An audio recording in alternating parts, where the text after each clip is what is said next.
The night the wolf did not come, Nell Kerrow stood in her open doorway until the cold ate through her shawl and told herself he was only late. She had set the bowl down at dusk, same as every night for 4 months. Same flat stone beside the step, same portion, same silence while she waited without watching too closely, because he did not like to be watched while he ate. She knew that much about him from 4 months of small, careful observation, the same patient watching. She gave a spooked ewe before it would let her near its lambs. The bowl sat untouched. The hill behind her cottage was empty in a way she had no name for. Not the ordinary emptiness of an autumn night. A waiting emptiness. The kind that comes before something changes and never goes back to what it was. She told herself he had found better hunting over the ridge. She told herself several things, standing there with her arms wrapped tight around her own shoulders, and believed none of them. She was still standing there when a man stepped out of the tree line instead of the wolf, and the moon found his eyes before it found the rest of him. Amber. The exact amber of the wolf who never came close enough to touch. He did not raise his hands. He did not call out or explain himself the way a stranger ought to, arriving at a lone woman's door after dark. He only looked at her the way something looks at a door it has stood outside of for a very long time, deciding, at last, to knock instead of wait. Nell did not scream. She did not run for the shears hung by the hearth. She stood very still on her own cold step, barefoot, her heart doing something wrong and enormous in her chest, and understood, before he said a single word, that the night had just become a different night than any she had lived before it. What she did not know, standing there, was that the wolf had never once been astray. What she did not know was that the man in front of her had eaten from her hand more nights than she could easily count, and that somewhere north of these hill pastures, men in fine coats had been calling him a king for 4 years, while he learned from her, of all people, what it meant to be fed for no reason at all. Stay with me. Because the quiet ones are never as small as everyone assumes, and neither, it turns out, are the wolves who come to their doors. Chapter 1. 3 months before the man came, there was only ever the wolf, and before the wolf, there was only ever the hill. The forest edge hamlet sat where the hill pastures gave way to old trees, a scattering of stone and timber cottages strung along a single rutted lane, with the reeves holding a half-day's ride east, and the capital itself a distance most in the hamlet would never travel in their lives. It was a place defined more by what it lacked than what it had, no market grand enough to draw outside trade, no lord in residence to answer local grievances, only the reeves' men passing through twice a season to collect what the hills owed the crown. Late autumn brought a particular kind of cold to the district, damp and bone-deep, the kind that settled into stone walls and old joints alike and did not fully leave until spring. Nell Kerrow lived at the last house before the trees took the land back for good, in a forest edge hamlet that existed for one reason only, because the hills above it needed someone willing to mind the sheep through every season, fair or foul, and nobody minded that the someone had turned out to be her. Her father had kept this flock for 12 years before her, walking the same ridgeline in every weather a year could produce, sleet and drought, and the strange green light before a summer storm, until his knees gave out first and then, more quietly, his lungs. When he died, she had simply kept walking the ridge the next morning, because the sheep did not know or care that the hand on the crook had changed, and grief, she had discovered, was easier to carry uphill than to sit within doors. She was 23 that autumn. She lived alone in the cottage her father had built with his own hands before she was born, and she was, by the quiet estimation of the hamlet, the sort of woman people were perfectly kind to in passing, and never once thought to invite in to sit by their fires. She minded the flock. She sold her wool at fair weight, and never once at a dishonest one. She kept to herself so thoroughly that half the hamlet had likely forgotten, some years, that she was still there at all. That did not trouble her the way it once had, in the raw year just after her father's death, when the silence of her own cottage had felt like an accusation. There was a peace, she had since learned, in being overlooked. Nobody watched a shepherdess closely enough to notice when she gave half her own scant supper to something starving at the tree line, and nobody was there either to tell her it was foolish. The wolf had come the first time in high summer, gaunt in a way that made her stomach twist the moment she saw him, dragging one foreleg, amber eyes fixed on her from the shadow of the trees, with a wariness that struck her, even then, as strangely deliberate. Not the blank wariness of an animal that simply feared people. Something closer to calculation, as if he were weighing exactly how much danger she represented, and deciding, moment by moment, that the answer kept coming out in her favor. She had set out bread and dried mutton without approaching, the way her father taught her to gentle a spooked ewe. Watch it long enough to be trusted, never long enough to be mistaken for a threat.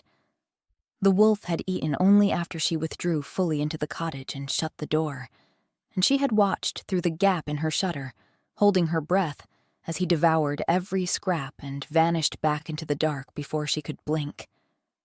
It came back the second night, and the third. By the fourth week it lay at the very edge of her lamplight while she mended fences after supper, close enough that she could hear the slow rhythm of its breathing, never quite close enough to touch, as if some invisible line had been drawn between them that neither was yet permitted to cross. She had not told anyone in the hamlet. There was no one, in truth, who would have listened without either laughing or worrying, and Nell had grown tired, over the years, of being either the joke or the concern. She told the sheep instead, on the long, quiet afternoons out on the ridge, the way she told the sheep everything that mattered and nothing that did not. "I do not know why you keep coming back," she said to him once, setting the bowl down with more care than the gesture strictly required. "I have nothing you could not get more easily by hunting something smaller and considerably less trouble than a woman who talks to her own flock." The wolf had watched her with an attention that felt, absurdly, like it understood the joke completely, and something in his stillness made her laugh out loud for the first time in longer than she wanted to admit. She filed that away with the other small, strange things about him. The way he never touched food she had not personally carried out with her own hands. The way his gaze followed her hands, rather than her face, as though hands told him more of what he needed to know about a person than any expression ever could. The way, once, when Torben Whitmore's men rode the ridge road, counting fleece bales far too loudly for a simple tally, the wolf had risen without a sound, and placed himself, briefly and without ceremony, between her and the road, before melting back into the trees the instant the riders passed. She thought little of it at the time beyond a passing gratitude, the way she might have thanked a good dog for barking at a stranger. It did not occur to her, not yet, to ask why a wild animal would place itself between her and armed riders at any cost to its own safety, or why it seemed, in that moment and others like it, to understand exactly what the reeve's men represented. Not mysteries. She would understand, much later, that none of it had ever been a mystery at all. Only evidence, waiting patiently for her to be ready to read it. The only person in the hamlet who ever asked after her directly was Wynne, a cottager, 2 houses down with a quick tongue and a habit of arriving unannounced with eggs she claimed to have too many of. Wynne was young enough still to find Nell's solitary life more curious than pitiable, and had appointed herself, without being asked, something like a friend. "You could come to the green on market days," Wynne told her once, sitting on the fence while Nell worked a knot out of a ewe's fleece. "Nobody bites. Nobody bites," Nell agreed. "And nobody speaks either, not to me. I have found it is simpler to keep my own company than to stand at the edge of everyone else's." "That is a sad kind of simple," Win said, not unkindly, and left it there, the way a good friend leaves a door open without forcing anyone through it. Win came anyway, most weeks, whether invited or not, bringing news of the hamlet Nell would otherwise never have heard. Who had married whom? Whose lambs had come early? Which of the Reeves men had been seen drinking too freely at the Crossroads Tavern and saying things he likely should not have said?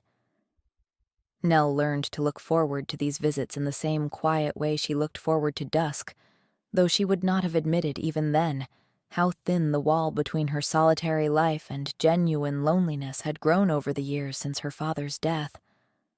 Autumn deepened around the hamlet in its usual slow way, the pastures going gold and then brown, the mornings arriving with a bite that made her fingers stiff around the crook long before midday. She kept to her routines with the same steady discipline her father had taught her. Up before light to walk the flock to the high ground while the dew still held, back by dusk to mend whatever the day's work had worn through, and always the bowl set out at the same flat stone before the last of the light left the sky. Nell did not tell Win about the wolf. She told herself this was caution, the same caution that kept her father's second ledger hidden beneath a floorboard rather than spoken of at any hearth. In truth, it was something closer to reluctance. The wolf was the one part of her days that belonged entirely to her, unwitnessed and unclaimed, and she was not yet ready to let anyone else's eyes fall on it. Chapter 2. What Nell did not see. On the nights she carried the bowl out and turned back inside without once looking behind her, was the precise moment the wolf became a man. He waited, every time, until her door had shut and her window had gone dark before he let the change take him, folding down out of fur and 4 legs into something that ached considerably more and complained considerably less than the wolf ever had. Ansel Coleridge had been a king for 4 years. He had been genuinely, gnawingly hungry only since the day he crossed into these hill pastures, wearing another man's trade in another man's face, tracking a rot in a reeve's ledgers that he could smell from 2 counties away long before he ever set foot on the ridge road himself. He had not meant to keep coming back to one particular door. The investigation had brought him here first, and the investigation alone should have been reason enough.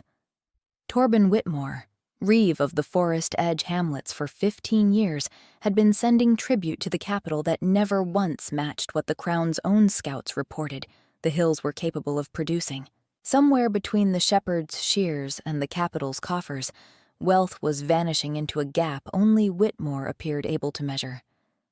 Ansel had come as a wolf, because a wolf could cross land no trader's cart could reach and watch a reeve's men from the tree line without announcing that a king had taken any interest at all in a man who might simply run the moment he sensed one. He had meant to observe the flocks from a careful distance. He had meant to observe the numbers, and nothing more. He had not meant for the numbers to lead, every single time he traced them backward, to one shepherdess's mark. Her fleece bales carried a brand he learned to recognize before he ever learned her name, a circle closed neatly around a shepherd's crook, small and honest in a way nothing else in Whitmore's district appeared to be honest. Her wool reached the capital at a weight and a quality that made the royal wool masters ask, every single autumn, where the district's finest flock was truly kept, and every autumn Whitmore's ledgers answered with someone else's name entirely. Ansel had come to watch a reeve. He had stayed, well past the point any investigation reasonably required, to watch a woman who fed a starving animal from her own scarce table without once demanding to know what it might cost her to keep doing it, night after night, long after most people would have decided the risk outweighed the kindness. He had left his own court in the care of a trusted steward, with instructions that grew vaguer with every letter he sent north, and he was aware, distantly, that a king who vanished for months at a time into a forest hamlet risked more than a reeve's petty theft going unresolved. There were treaties awaiting his seal. There were neighboring lords who watched a young king's absences the way wolves watch a wounded thing, calculating exactly how long it could be ignored before it became worth testing.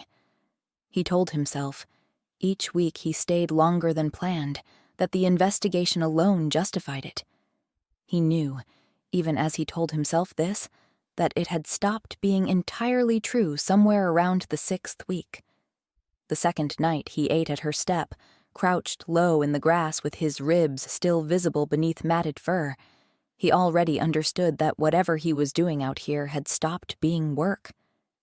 He had told himself, in the beginning, that it was simply useful cover. A wolf could linger where a king could not, could listen at the edges of a household without a household ever bracing itself against the weight of a crown. That justification lasted perhaps 3 weeks. By the 4th, he was arriving earlier than the investigation required and leaving later than caution advised, and he had stopped pretending, even to himself in the private hours before dawn, that either had anything to do with Torben Whitmore's ledgers. He thought, some nights, of his own court far to the north, of the advisers who would be appalled to know their king spent his evenings gaunt and shivering at a shepherdess's step for the sake of a portion of bread he did not strictly need to survive. He found, to his own quiet surprise, that he did not care what they would think. There was something in the plainness of her kindness, given without ceremony or expectation, that he had not encountered once in 4 years of a crown, that measured every gesture for its cost. Chapter 3. The tribute season came, as it always did, and with it came Torben Whitmore's temper, sharper that year than the hamlet had seen it in a decade. He rode the ridge road himself, which he had not troubled to do in 10 years, flanked by 2 men whose principal qualification appeared to be the ability to look sufficiently large on horseback. He called the shepherds to the hamlet green at midday, and told them, in the flat, unhurried voice of a man reciting a lie he had told so many times it no longer felt like one to him, that the capital's tribute demand had risen, and that every flock in the district would be required to give a greater share this season than the last. Nell stood near the back of the gathered crowd, doing the same quiet arithmetic she had learned at her father's shoulder. The figure Whitmore named did not match what she knew, with absolute certainty, the capital actually required. It never had. Not once in the 12 years she had watched her father keep his own private tally beside the reeve's official one, a second ledger no one but the 2 of them had ever known existed, hidden beneath a loose floorboard for safekeeping against a day her father had clearly feared might come. She said nothing at the green. Old Moss, who had shepherded the western slope longer than anyone living in the hamlet, caught her eye across the crowd and gave the smallest, almost imperceptible shake of his head. "Not yet," that small motion said, as clearly as any sentence. "Not here." She found Moss afterward, mending a gate at the edge of his own small holding, and asked him outright what she had never quite dared ask before. "Did my father ever speak to you of what he kept beneath the floor?" she asked. Moss did not look up from his work for a long moment.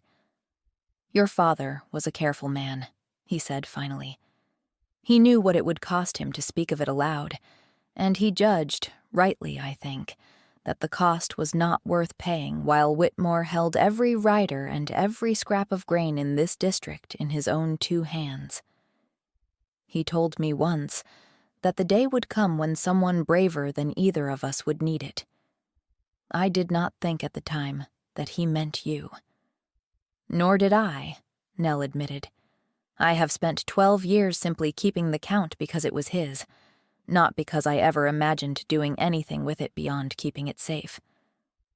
"Perhaps," Moss said, setting down his tools at last and looking at her directly, "that was always the whole point of keeping it so carefully. A thing kept safe long enough eventually finds the hand that knows what to do with it. Your father was never a coward for waiting, Nell. He simply knew his own strength, and trusted you to know yours when the day finally came." She did not know, standing in his yard with the wind picking up off the ridge, that the day he spoke of was already closer than either of them realized. She walked home from his holding, turning that over in her mind, and it was still turning there, unresolved, when the wolf came late that night, later than he had ever come before, and lay down in the lamplight heavier and slower than she had ever seen him move. "You look like a man who has had a bad week too," she told him without thinking, setting the bowl closer than she normally dared. He did not flinch away from the sudden proximity, which surprised her more than it perhaps should have, and for a long moment neither of them moved, the two of them simply breathing in the same small circle of light while the ridge went dark and quiet around them. She was beginning, without letting herself examine the feeling too closely, to look forward to dusk more than any other hour of her long, solitary days. Meanwhile, in the reeve stone hall 3 miles east, Torben Whitmore sat late into the night over his own ledgers and found, for the first time in 15 years of careful theft, that the numbers were beginning to trouble him in a way they never had before. It was not conscience. Whitmore had buried whatever conscience he once possessed a decade earlier, somewhere beneath the comfortable weight of everything the theft had bought him. It was, instead, a plain and creeping unease, the sense of a man who has walked the same narrow ledge for years without falling and has only now noticed how thin it has become underfoot, a wool buyer asking pointed questions, a shepherdess whose numbers never stopped exposing the gap he worked so carefully to hide. He told himself both were coincidence. He did not entirely believe it, and the not believing kept him awake long past the hour any honest man's ledgers would have let him sleep. He had built his entire quiet fortune on the assumption that no one in this district would ever have the standing or the courage to add the numbers up out loud in front of witnesses who mattered. It was a comfortable assumption, and it had held for 15 years.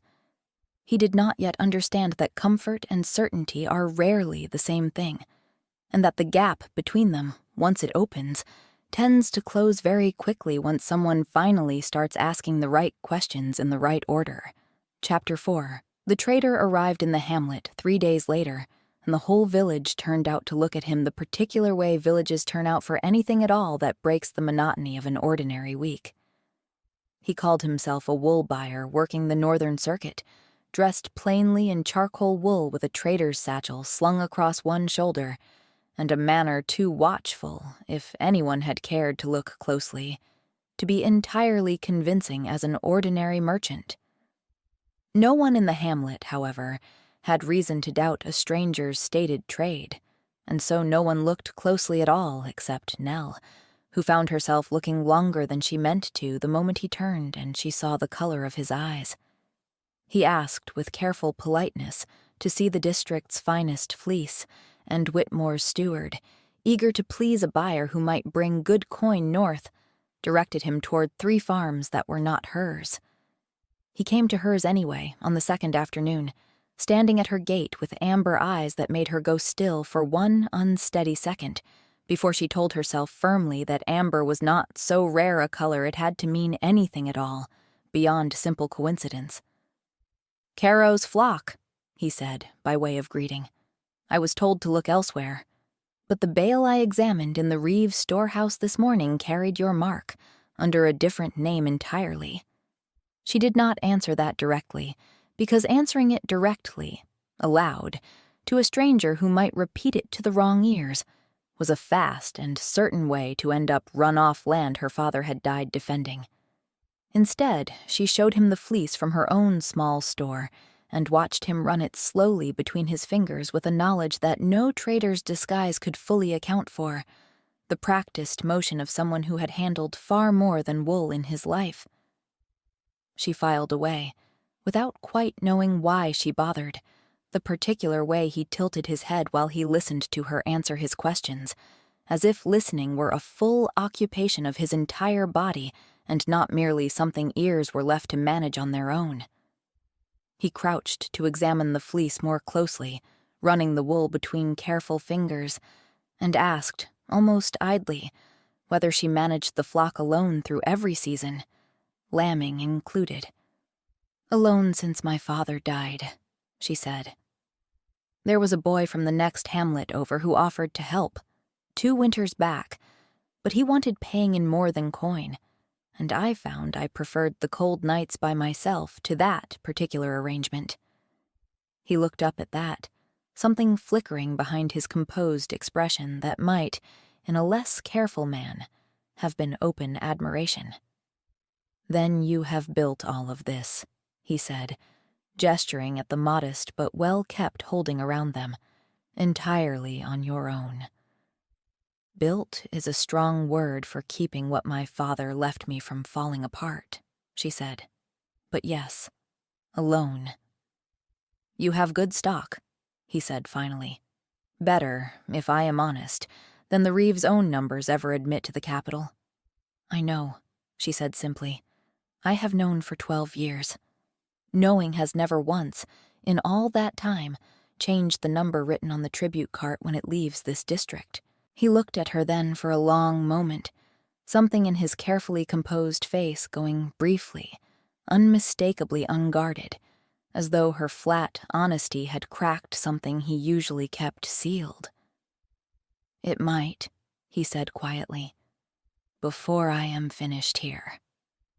She did not know what to make of that, and told him so plainly, which seemed to amuse him more than offend him. Most men who came through the hamlet spoke in careful half-promises designed to keep a woman hopeful and pliable. This one spoke as though the promise cost him something to make, and meant to pay it regardless. "You ask a great many questions for a man only buying wool," she said. "Wool is worth more than most people assume," he answered. "So is the person who keeps an honest count of it, year after year, whether anyone above her ever notices or not." She did not have an answer for that, and stood instead in the gate a moment longer than the transaction required, watching him walk back down the lane toward the hamlet with his satchel over one shoulder, before she made herself go back inside to the ordinary work of the afternoon. He returned the following day, and the day after that, always with some fresh pretense about the wool trade that grew thinner each time he offered it, until neither of them bothered pretending the visits were about fleece at all. He asked her, on the 3rd visit, how long her family had held this particular stretch of pasture, and listened to her answer with the same full, unhurried attention he gave everything else about her, as though the ordinary details of a shepherdess's life were a subject worth a trader's careful study. "You listen like a man memorizing something," she told him once, not entirely as an accusation. "Perhaps I am," he said. "It has been a long time since I met anyone worth memorizing this carefully." Chapter 5. The wolf did not come that night, and Nell told herself firmly that it meant nothing at all, and then lay awake regardless until she heard the scrape of something heavy at her step near midnight. He was hurt. A fresh gash ran along his left foreleg, the fur dark and matted around it in a way that turned her stomach the moment the lamplight caught it, and she was out the door before caution could catch up with instinct, kneeling in the cold grass with her hands already reaching for the wound, before the wolf had fully decided whether he would allow it. He let her. She bound it with a strip torn hastily from her own sleeve, murmuring the same low, wordless nonsense she used, to calm a frightened ewe caught in brambles.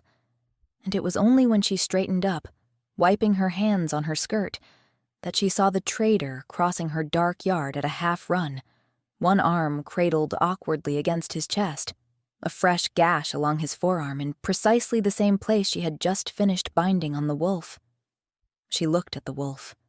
She looked at the trader. She looked, very deliberately, at the 2 matching wounds and at the 2 matching sets of amber eyes, and felt the ground beneath 12 years of careful, ordinary certainty tilt sideways beneath her. "You are the wolf," she said. It was not a question, and he did not treat it like one. "I am," he said. "I have been since long before I ever set a bowl down empty at your step, and waited to see whether you would notice I had come back for more than food. I did not plan for you to matter this much. I did not plan for any part of this to matter this much." She sat down hard on her own doorstep because her legs no longer seemed entirely reliable beneath her, and after a moment, carefully, as though testing whether the invitation still stood, he sat beside her, the wound on his arm still seeping faintly through the torn sleeve. "Why a wolf?" she asked, once she trusted her own voice again. "Why here? Of all the places a man in your position might have chosen to hide." "I came here to watch a thief," he said. "I stayed to watch a woman who fed something that had nothing at all to offer her in return, every single night, without once stopping to ask herself why she bothered." He did not tell her, not that night, that the thief he had come to watch answered, ultimately, to a crown that stretched across 4 counties, or that the man sitting beside her on the step wore that very crown himself whenever he was not wearing fur instead. Some truths he had learned over a long and careful reign needed to arrive one at a time, or they arrived as nothing more than noise a person could not possibly absorb all at once. They sat together on the step a long while after that, the wound between them slowly ceasing to bleed, and she found she was not, in the end, as frightened as she had expected to be of a man who had spent 4 months disguised as an animal at her door. Frightened of what it meant, perhaps. Frightened of how quickly she had let a stranger, wolf or otherwise, matter this much to her ordinary, careful life. But not frightened of him, not really, and she understood dimly that this distinction was itself a kind of answer. "I should send you away," she said eventually, more to herself than to him. A sensible woman would. "Then it is fortunate for me," he said, "that you have never once struck me as a woman overly concerned with what a sensible woman would do." "There is a difference," she said, "between being unconcerned with sense and simply having run out of patience for pretending a starving thing at my door was ever going to be turned away, whatever shape it finally chose to take." He smiled at that, a real smile, unguarded in a way she had not yet seen from either the wolf or the traitor, and something in her chest settled at the sight of it, a quiet certainty that whatever came next, she would not face it as alone as she had faced every other hard thing in her life since her father died. She laughed despite herself, a short, surprised sound in the cold dark, and did not send him away. There was, she found in the days that followed, a strange relief in no longer having to guard the largest secret of her ordinary life. She had grown so accustomed to carrying her father's hidden count and the wolf's nightly visits as 2 separate weights, folded quietly away from every other part of her days, that having them collapse suddenly into a single understood truth felt almost like setting down a burden she had not realized had grown so heavy. She still told no one else in the hamlet, but she no longer had to pretend, even to herself, that the wolf at her door and the traitor at her gate were 2 unrelated strangers she happened to feed. Chapter 6. She kissed him first, on an ordinary dusk 11 days later, over a small table she had set for 2 out of a habit she had not fully admitted to herself she was forming. It happened over nothing dramatic at all. He had said something dry about her stew wanting more salt than she had put in it, and she had said something drier still about a wool buyer criticizing cooking. He was, after all, being fed for free, and in the narrow space between one sharp answer and the next, she found herself leaning across the small table and pressing her mouth to his before either of them could think better of it. He went very still beneath her hands. Then, slowly, he kissed her back with a carefulness that told her, more clearly than any speech ever could have, exactly how long he had been holding himself deliberately away from precisely this. "I have wanted to do that since the 2nd week you were coming here," she admitted afterward, her forehead resting against his, both of them a little breathless. "I told myself it was foolish to want anything at all from a wolf who might, for all I knew, be gone again by morning." I told myself it every single night, and every single night I set the bowl down anyway. I was never going to be gone by morning, he said. I have been trying, in one way or another, to leave this hamlet for 4 solid months, and I have failed every single time I have tried. Neither of them noticed Win, the young cottager from 2 houses down, passing the window with a basket of eggs and stopping dead in the road, eyes wide, before hurrying off toward the hamlet green with news too good, in her estimation, to keep to herself even for a single hour. Neither of them yet knew how quickly good news, in a district ruled by a frightened and watchful reeve, could travel in exactly the wrong direction. For a handful of days afterward, Nell allowed herself something she had not permitted in a very long time, a kind of unguarded happiness that made even the ordinary chores of the flock feel lighter under her hands. Ansel came each evening, sometimes as the trader and sometimes, once the hamlet had gone dark and quiet, as himself, and told her small, true things about his life a piece at a time, careful never to give more than she could hold at once. He told her of the northern court he governed, though not yet that he sat above it as its king. He told her of a mother long dead, and a coronation he had not wanted at the age he had received it. She told him, in turn, of her father's slow decline, of the 12 years of careful counting that had become, without her quite choosing it, the whole shape of her adult life. It was, for both of them, the first honesty either had spoken aloud in longer than either cared to measure. Chapter 7. Word reached Torben Whitmore by the following evening, carried by a man in his pay, who made a modest but steady living collecting gossip the way other men collected coin. The wool buyer has been at the shepherdess Kerrow's table more nights than his trade could possibly explain, the man reported, careful to keep his tone neutral. More than trading, from what the cottager who saw them is telling anyone who will listen. Whitmore had not survived 15 quiet years of steady theft by ignoring loose threads whenever they appeared.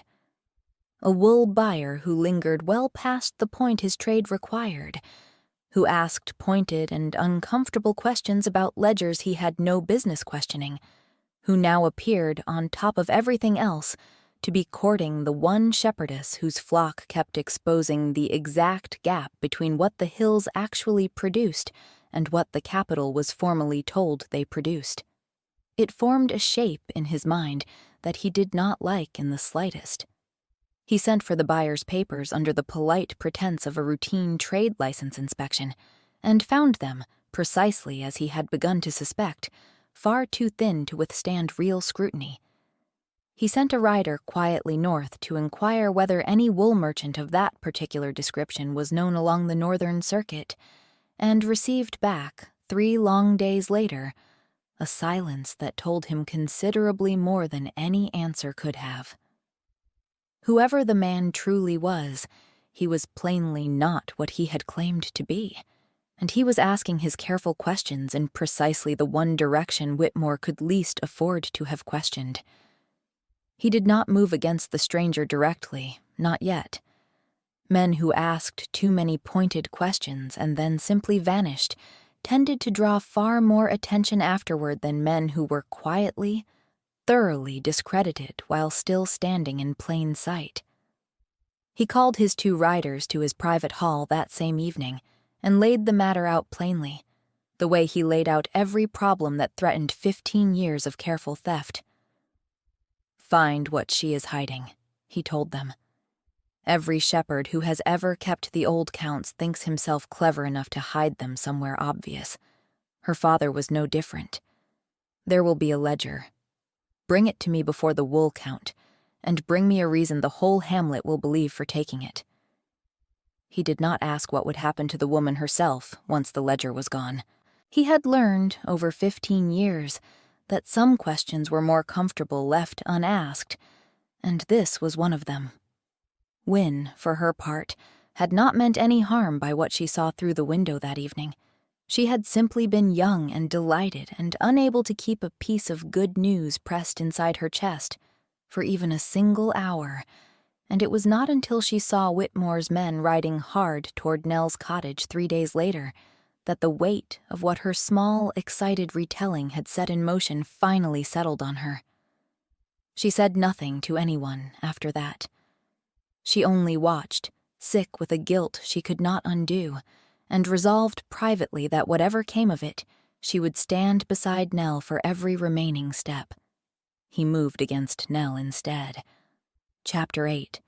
The accusation arrived at her door 3 mornings later, carried by 2 of Whitmore's men, and the flat claim that her father's private tally, kept for 12 careful years in the small, locked chest beneath her floorboards, was in truth a forger's ledger meant to defraud the crown of its rightful tribute. It was, of course, the precise opposite of the truth. Her father's tally was the only wholly honest record kept anywhere in the district, maintained for exactly the reason that he had never once trusted the reeve's own numbers, even before the reeve had given him any concrete reason not to. But truth, Nell was learning far too quickly for her own comfort, mattered a good deal less in that moment than who currently held the men and the horses. You will not find what you are looking for by simply claiming it exists, Nell told them, standing squarely in her own doorway as they read the reeve's warrant aloud.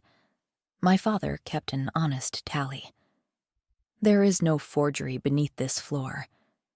Then, you will have nothing to fear from us looking, the older of the 2 men said, and pushed past her regardless, his companion already prying at the boards with the casual efficiency of a man who had clearly done this exact work before, in other doorways, for other frightened people who had likewise had nothing to hide. They did not take her, at least not that morning. They took the chest instead, prying up the floorboard with a casual ease that told her this was hardly the first time they had done this to someone, and left her standing alone in her own doorway with the particular cold stillness of a woman who has just watched the one piece of proof she owned walk away in someone else's hands. Moss found her an hour later, sitting on her step with her own hands folded far too tightly in her lap. He means to bury you before you can ever speak, Moss said, lowering himself stiffly onto the step beside her. He has done it before, to smaller threats than you have ever been. I am not a threat, Nell said quietly. I only ever kept my father's numbers, the way he taught me to. That, Moss said, not unkindly, is precisely why you have become the largest threat he has faced in 15 years of quiet theft. That night, the wolf did not come to her step at all. Instead, a firm knock sounded at her door near midnight, and when she opened it, the trader stood there in his own worn coat rather than fur, his expression harder and more focused than she had ever once seen it. He took your father's tally, Ansel said, without preamble. He will not have the only copy of the truth for much longer. I have kept my own private count of every bale that has crossed this district for the past 2 months, cross-checked carefully against every figure that actually reached the capital. It is not everything your father gathered over 12 years, but it is more than enough to begin with. Begin what? She asked, though some part of her already suspected the answer. Finishing this properly, he said, in front of every single person who has ever underestimated exactly what you knew, and exactly what it cost you to know it quietly for so long. Wynne came the next morning with her basket of eggs as always, and found Nell sitting at her table with Ansel's tally sheets spread before her, comparing them line by line against the fragments she remembered of her father's own count. Wynne did not ask about the trader, who was plainly no trader at all, sitting across the table in his shirt sleeves with ink on his fingers. She only set the eggs down, pulled up a stool uninvited, and asked what she could do to help. I am not sure yet, Nell admitted, but I would rather have you here than not, whatever it turns out to be. That, Wynne said, settling in beside her, is the first time in 3 years you have ever said so plainly that you wanted company. I intend to remember it. The three of them worked past midnight, and for the first time since her father's death, Nell's small cottage held more than her own single lamp burning against the dark. Wynne proved sharper with figures than either of them expected, catching a small discrepancy in one season's count that Ansel himself had missed on his first pass, and Nell felt something loosen in her chest at the sight of it, the quiet realization that she was, for once, not carrying the weight of this alone. Chapter 9. The seasonal wool count was the one gathering in the entire district large enough to hold every shepherd, every steward, and the reeve himself in a single crowded field, and it was there, 3 weeks later, beneath a wide, gray autumn sky, that the reckoning finally came due. Whitmore stood at the head of the gathering reading tribute figures from his ledger, in the same flat, practiced recitation he always used, until Ansel Coldridge stepped forward from among the crowd of assembled traders and shed his disguise the way a man sheds a coat that has grown far too small for him, standing at last in the plain dark clothes of a king, traveling without the trappings of his court. The field went silent in the particular way a field goes silent when it understands, all at once, that everything it believed it knew about a stranger among them had been wrong from the very first day. "I came to this district as a trader," he said, his voice carrying easily across the stunned crowd, "because a king riding openly draws a curtain over the very numbers I needed to see uncovered clearly.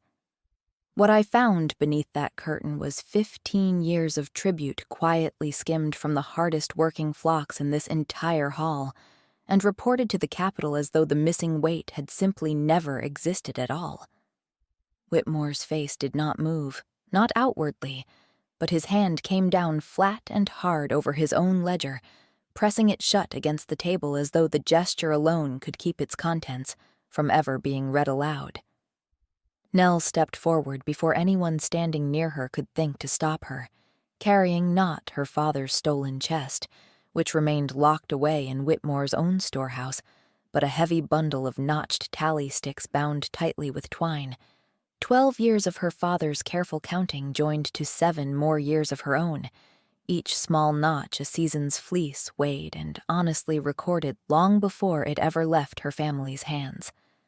"My father kept this count for 12 years, she said, her voice steadier and louder than she had believed herself capable of. "I have kept it 7 years more since. Every shepherd standing in this field knows my mark. It is worked into every bale I have ever sheared with my own hands, and it has never once, in 19 years combined, matched the weight this reeve reported to the crown." She held up a fold of raw fleece, the small branded circle and crook worked plainly into its binding cord, and beside her Ansel produced a second bale bearing that same exact mark, one he had carried personally from the capital's own royal storehouse, under a false trader's name. "Same mark," he said, holding it beside hers for the entire field to see. "Different name recorded on the ledger every single year without fail. I would very much like the reeve to explain, in front of everyone gathered here, how wool leaving one woman's honest hands arrives at the crown's own storehouse belonging, on paper, to someone else entirely." Whitmore attempted an answer, something about clerical error and the difficulty of tracking so many small farms across so many seasons, and the words came out thin and unconvincing even to his own ears, audible in the way his voice caught halfway through the sentence and did not fully recover. The field, which had stood in stunned silence through the king's initial revelation, began now to murmur, the low, uneasy sound of people realizing together that a story they had accepted for years no longer held its shape. "This is a king's own word against a reeve's ledger," Whitmore said, his composure cracking further with every syllable. "Whose account is anyone here meant to trust?" "Mine," Nell said, before Ansel could answer for her. "Not because I wear a crown, because I have never once, in 19 years of careful counting, given any person in this field a reason to doubt a single number I have set down." A murmur of agreement moved through the gathered shepherds at that, quiet at first and then steadier, dozens of small nods from people who had known her only as the quiet woman on the ridge and now found themselves recalling, one by one, every fair dealing and honest word she had ever given them across the years. It was a strange thing, she thought, even in that charged moment, to feel 2 decades of careful invisibility suddenly gathered up and counted as evidence in her favor. Whitmore's hand pressed flatter still against his closed ledger, a small involuntary motion he could not quite master, the kind of tell that a lifetime of practiced calm ultimately cannot smooth away when the moment finally arrives, and every shepherd in that field who had ever privately wondered why their own careful tallies never once matched the tribute demanded of them, saw it happen and understood completely. For one long moment, standing at the center of that hushed field with every eye in the district fixed on her, Nell felt the old familiar urge to shrink back into the crowd, the way she had shrunk into the edges of every gathering for 23 years. She thought of her father, who had carried this same knowledge silently for 12 years, rather than risk exactly this moment. She thought of the wolf at her step on the very worst nights of the past 4 months, patient and gaunt and asking nothing of her beyond a bowl of food she could barely spare. She did not shrink back. There was no battle.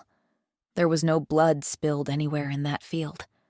There was only Moss stepping forward at last to confirm aloud what he had quietly watched for 15 long years and never before had proof enough to say, and shepherd after shepherd doing exactly the same in turn, until Whitmore's flat, practiced recitation had nowhere left standing to retreat to. One by one, other shepherds stepped forward with their own small pieces of the same long theft, notches and tallies and half-remembered conversations that had never before added up to anything a single voice could prove alone. A weaver from the eastern slope, a cottager who had once, years earlier, seen the reeve's own steward remarking a bale in the dead of night, and said nothing out of fear. Together, spoken aloud in the same field on the same afternoon, the small pieces became something Whitmore could no longer talk his way around, and the crowd's mood shifted, visibly, from confusion to a slow, righteous anger that had clearly been waiting 15 years for permission to surface. The king's own guard, quietly stationed at the field's edge since before the gathering began, stepped forward at Ansel's signal to take the reeve into custody, and Whitmore did not resist, seeming, in the end, almost relieved to have the 15-year wait finally taken out of his own hands entirely. He was permitted to speak only once more, a request that his family be allowed to keep what modest holdings were honestly theirs, and Ansel granted it without hesitation, because vindication, he had learned long before this field, was never meant to be cruelty wearing a nobler name. Whitmore was stripped of his office before the field had even fully emptied, escorted north under guard to answer for himself before the capital's own courts, and Nell Kerrow stood in the middle of a crowd that had spent 23 years looking straight past her, watching every last one of them finally, truly, look at her instead. Chapter 10. She did not kneel when it was all finally over, though half the field seemed, in the confused aftermath, to expect exactly that of her, and she did not wait for anyone's permission before turning and walking home on her own 2 feet. She simply turned and walked, the bundle of tally sticks still held tightly under one arm, the last of the afternoon light going gold and low across the hill pasture behind her. And it was full dusk by the time she finally reached her own door and heard, somewhere behind her on the darkening ridge, the particular hush of something large moving carefully through the grass. The wolf came first, gaunt no longer, though still unmistakably him, pausing at the very edge of her lamplight the exact way he had that very first summer night, waiting patiently to see whether she would still set the bowl down for him now that everyone in the district knew precisely who he was. She did. Then she sat on the step beside the bowl and watched him choose, entirely on his own, to become a man again in front of her, rather than slipping away unseen into the trees to change in private, the way he had every single night before this one. "You did not have to do that out in the open," she said, once he had settled beside her. "I wanted you to see plainly that it is mine to choose," he said. "Not some trick I keep in reserve for convenient moments. A choice, every single time, exactly the same as it has always quietly been." She reached into the collar of her dress and drew out the small carved bone whistle she had worn on its cord, since she was young enough to remember her father teaching her the old 3-note call that could bring a scattered flock home across any distance, in any weather. She raised it to her lips and blew the familiar signal softly into the dark, and watched him go entirely still at the sound, the particular stillness of something recognizing, for the very first time in a long and hungry life, that it had finally been called home rather than merely tolerated at the edge of someone else's light. "Ask me in the morning," she told him. "Whatever it is you are clearly about to ask me tonight. Ask me again in the morning, when I am not still shaking from an entire field full of people, finally looking at me all at once." He stayed through the night on her narrow step, neither wolf nor stranger nor king in that quiet hour, simply present beside her, and in the pale gray hour just before dawn, he asked her anyway, gently, whether the flock she had spent her entire life faithfully keeping might, from this day forward, keep company with a king who had learned everything he truly needed to know about worth, from watching one overlooked woman feed a starving animal night after night, for nothing at all in return. "The flock comes with me," she told him plainly. "Wherever I go from here, the flock comes too. That was never a question worth asking. Then we will simply go together," he said, and meant it in the way a man means a thing he has already proven, patiently, across 4 long, hungry months of standing at her door and waiting to be let in. Moss came by mid-morning to find them still sitting together on the step, and though he said little, the small, satisfied nod he gave before continuing on toward his own gate told her he had known, perhaps longer than either of them realized, exactly what her father's careful counting had been waiting for all along. Later that week, the hamlet held a modest gathering on the green, not grand enough to be called a feast, but warm enough, with borrowed tables and shared bread, to mark the first time in longer than anyone could remember that Nell Kerrow had been asked, rather than simply tolerated, to sit among her own neighbors. A new reeve arrived from the capital within the month, a quiet, careful man with instructions to review every tally in the district against the Crown's own records before a single bale left again under any name.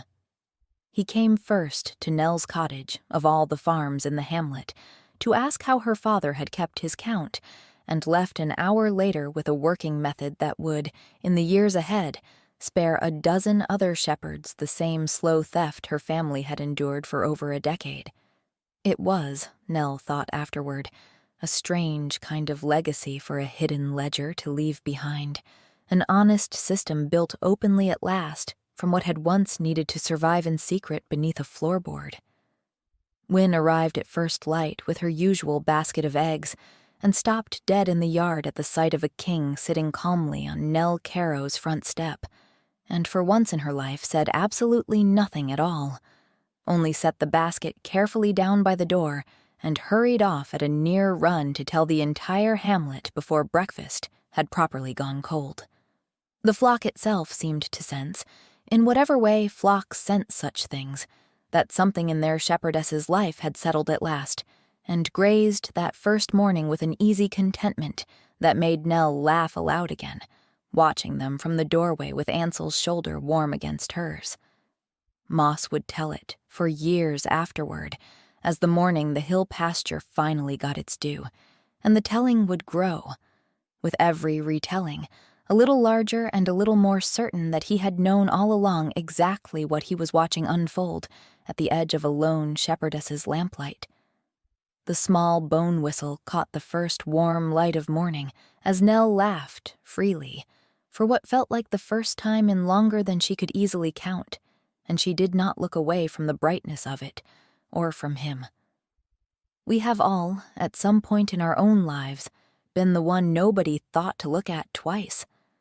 The one whose worth got quietly folded into someone else's ledger, whose careful work got claimed under a louder name, whose kindness got mistaken for smallness simply because it never once asked for anything in return. Worth was never a thing that needed to announce itself loudly to be real. It was there in every quiet season Nell Kerrow kept her honest count, in every bowl of scarce food she carried out to a stranger who could offer her nothing back, long before a single other soul in the world thought to notice her doing it.